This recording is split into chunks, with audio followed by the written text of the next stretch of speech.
Hall of Famer and two-time champ with the Knicks, the former Senator Bill Bradley joining us on the show. Bill, good to talk to you again. The passing of Willis Reed at the age of 80. What's your favorite story of Willis Reed that you can tell this audience? Well, I'm a rookie, and Willis, of course, is the captain, and he only calls me by my last name. And that bothered me. He called everybody else by their first name. So I went to him and I said, Willis, how about calling me by my first name like you call everybody else? And he pauses, 6'9", 240, looks down at me and says, okay, Bradley. In other words, he was letting me know who the boss was. Take us back to 1970 Game 7. When did you guys realize that Willis was going to play in that deciding game against the Lakers? Well, DeBusschere says he knows that he was going to take a shot. I didn't. So I didn't know he was going to play until he showed up on the court. And, I'm warming up and the Lakers are warming up and suddenly there's a rumble and the building begins to shake. And I look out and it's Willis coming on, and West, Baylor, and Chamberlain have stopped their practicing and they're watching to see Willis walk on the floor. They want to see if he can move at all because he's torn the abductor muscle. You can't lift your leg, supposedly.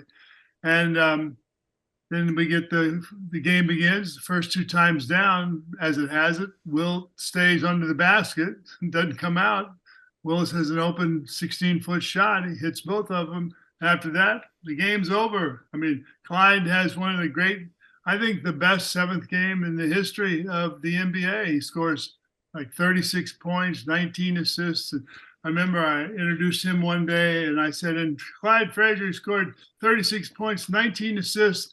And he says, and 9 rebounds. And he wasn't the MVP. Yeah. That they gave it to Willis.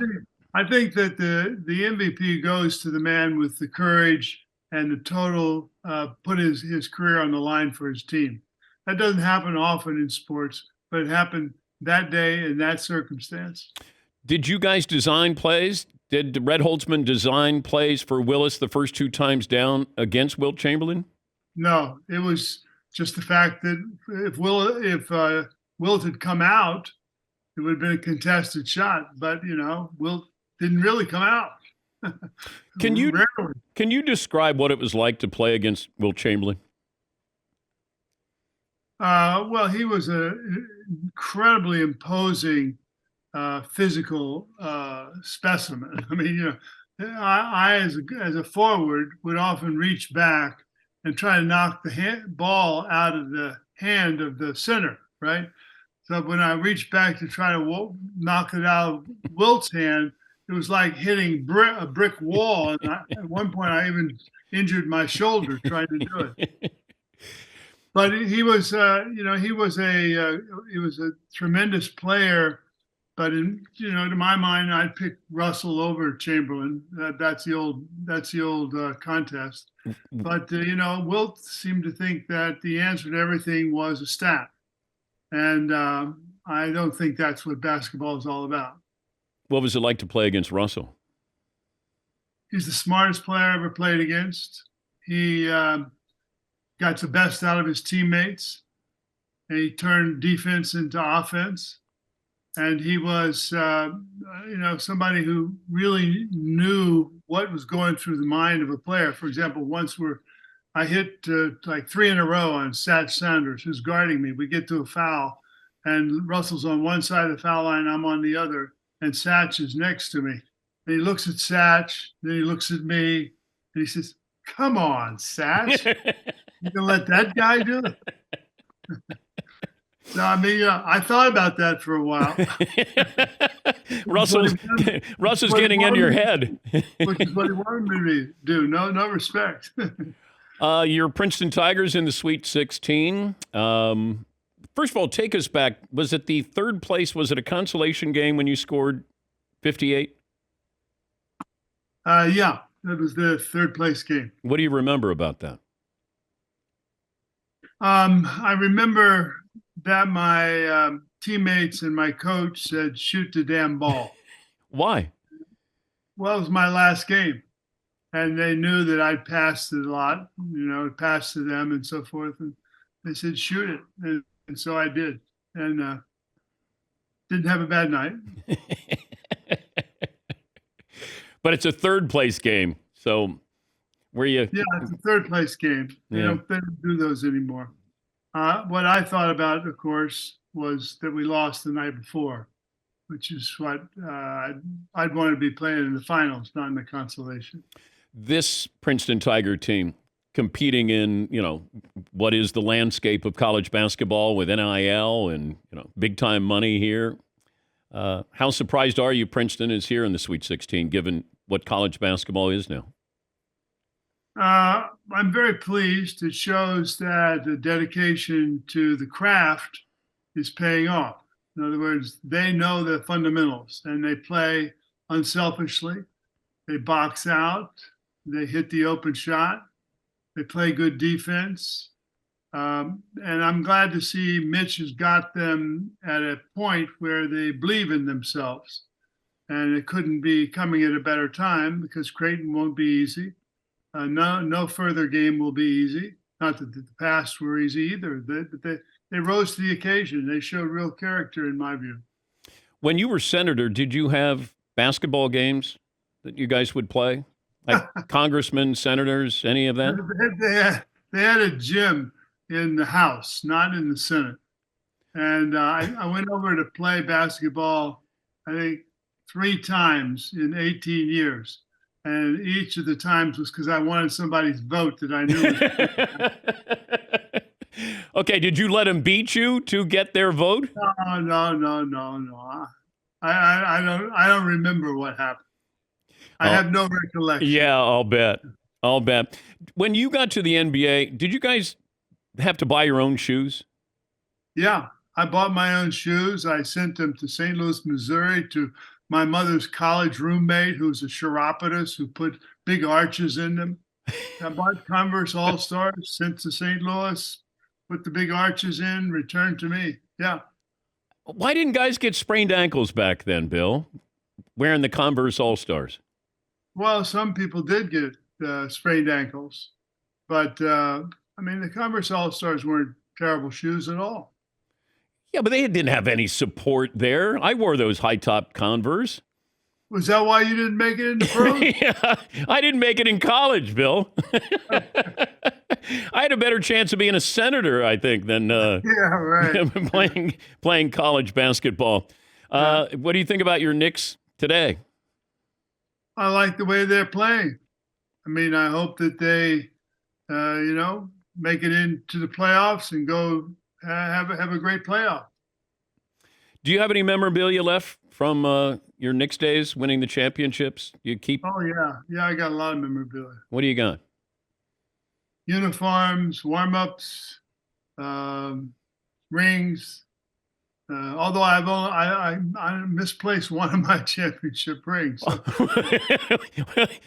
I can't find it, but that's just only a testimony to my own messiness, not to. Is it in the house somewhere, though? Yeah, I would assume it is. Yeah. I got it. We have to have an investigation here.